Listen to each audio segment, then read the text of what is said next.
God is like the unlimited source of energy that brings everything to life. It's not a specific frequency, it just exists. But our language and thinking ability make it tricky to explain something beyond words. The idea is, when you meditate deeply, you're not feeling, seeing, or hearing anything. You're just aware that you exist, and that awareness is like the presence of everything, a kind of all-knowing void. From this nothingness, anything can come into existence. It's like the void has the power to become anything and experience everything. When I mention God as a frequency, I'm just using words to help you understand. Anything with a form, like everything around us, has a kind of energy or vibration at its core. Nikola Tesla said, "If you want to find the secrets of the universe, think in terms of energy, frequency, and vibration." So, in simple terms, everything can be broken down to energy, frequency, and vibration, and this essential energy comes from the limitless potential we call God or the All. Some writers, like Dolores Cannon, discuss different ideas about God. David Icke sees God as a void, while others see God as pure light or love. Regardless, this infinite light or love has the power to bring about everything it intends. It's like the source imagining and creating realms. The Kabbalion thought of the entire world of creation as a dream in the mind of the All, constantly dreaming up infinite worlds. We might not fully understand the undefinable, but we can get the basic idea of how it creates, through imagination. The All, whether called the Source, infinite love, or superconsciousness, imagines things into existence. Now, where do we fit into this endless creation? We are the presence of God where we are. That's the most accurate way to describe our existence. We're like individual parts of the All connected to the superconsciousness. The more aware we become, the more we can access and take part in the creation process. Just like Neville Goddard taught, we can imagine things into reality. Our focus and attention give life to our thoughts. We, being human with doubts, may lack resolve, but we have the same creative abilities as the All, just on a smaller scale. With practice, dedication, and a desire to align with the will of the All, we can expand these abilities. When people collectively focus their intentions, it becomes a powerful force, whether for good or bad. This collective dreaming is how wars happen, but if we awaken this dream collectively, we can use it to our advantage. Does God have a form? Well, God kind of shows up based on what you expect. Trying to give God a specific form is pointless because people throughout history have imagined God in endless forms and attributes. The God you experience is the one you've created in your imagination. Neville Goddard talks about this, and there's a book called Library of Chaos by Peter J. Carroll that explains how magic works. It's all in the mind of the magician. Any ritual they do doesn't matter as long as they impress their subconscious mind with the desired result. Magicians can create things using their imagination and intention, just like the concept of God creating things. Now picture a group of people praying to their pagan god for rain and sacrificing a child, thinking their god will give them rain. It might sound crazy to us now, but why did people do such rituals in the past? It's all about their belief and respect for God. God isn't doing anything. It's the people's imagination of a deity that responds to them.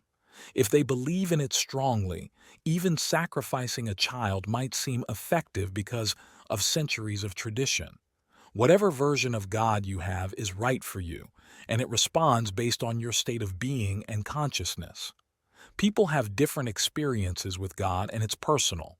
Spirituality can be found in almost every religion, and some say their specific religion saved their life. You're creating your own version of God in your imagination. Every description of God is somewhat ego-like because it comes from our human imagination. Not all descriptions are like this, but you can see it when you look at the various gods in different faiths. They often reflect human characteristics in form or attributes. Are many religions like cargo cults? Sometimes when advanced beings interact with less advanced ones, the latter may worship the advanced beings as gods. This has happened throughout history, like when indigenous people saw white men as messiahs bringing an end to suffering. Look at history and religions with the idea that advanced beings might exist. Stories of blue beings in Hinduism, Nephilim in the Bible, Anunnaki in Sumerian tablets, and angels in the Quran might reflect encounters with advanced beings. There's enough evidence of advanced civilizations on Earth to consider the possibility of others shaping our consciousness. Some might have been benevolent, like Jesus, or malevolent.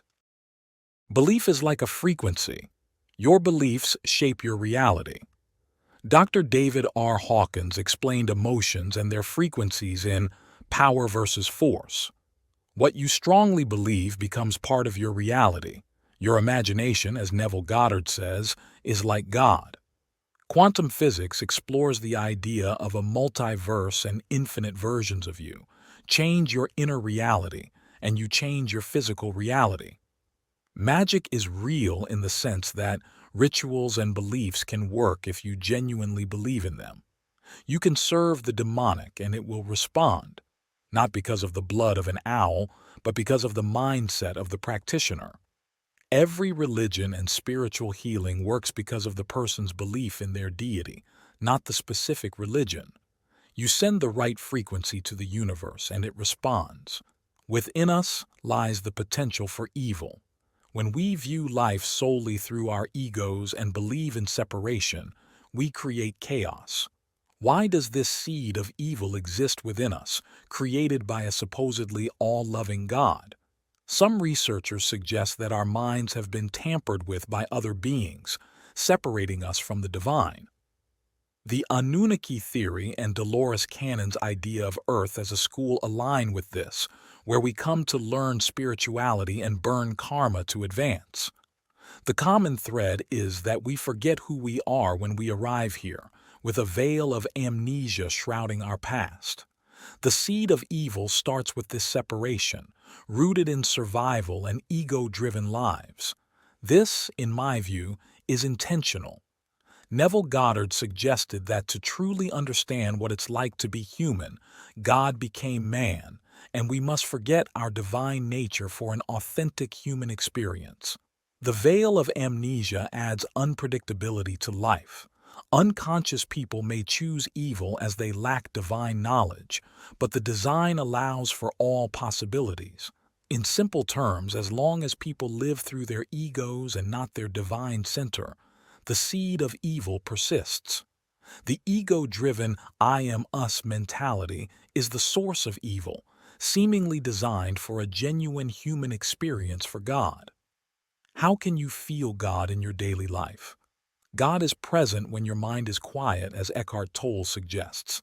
It's a background awareness behind your thoughts, always there even when living through the lens of ego identity.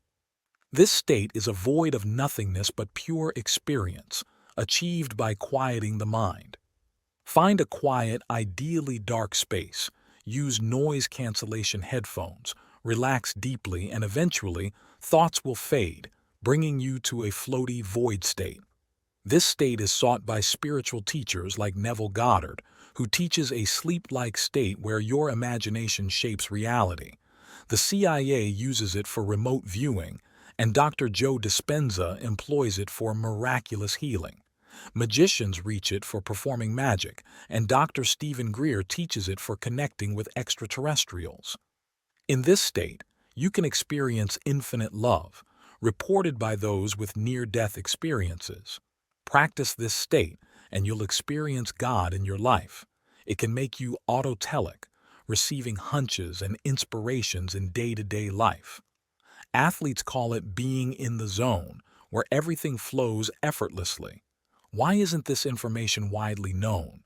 It challenges existing systems of control, from religions to politics. They want to keep you dependent on them, portraying you as a helpless human. They aim to keep you in lower emotions to maintain control. Discovering your true self breaks free from this illusion, making you question and become independent in your relationship with God, realizing there's no need to beg.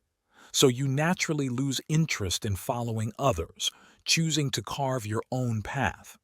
This marks the end of slavery, making this knowledge crucial for breaking free. However, consider this just a starting point. Seek your own answers.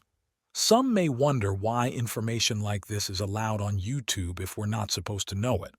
The powers that be rely on years of indoctrination and disinformation, trusting that few will pay attention, and even fewer will believe or research it.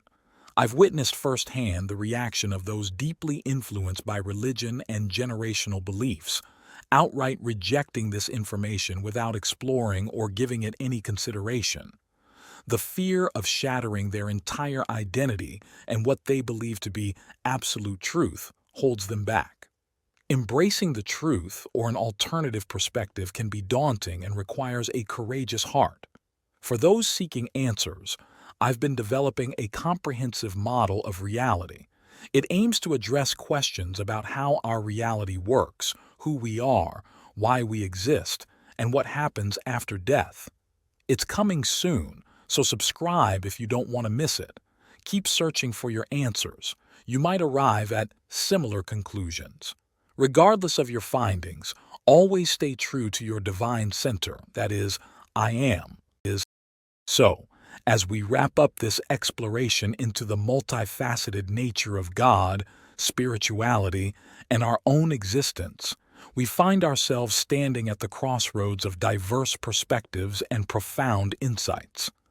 The concept of God, as an omnipresent and limitless source of energy, challenges the boundaries of human comprehension.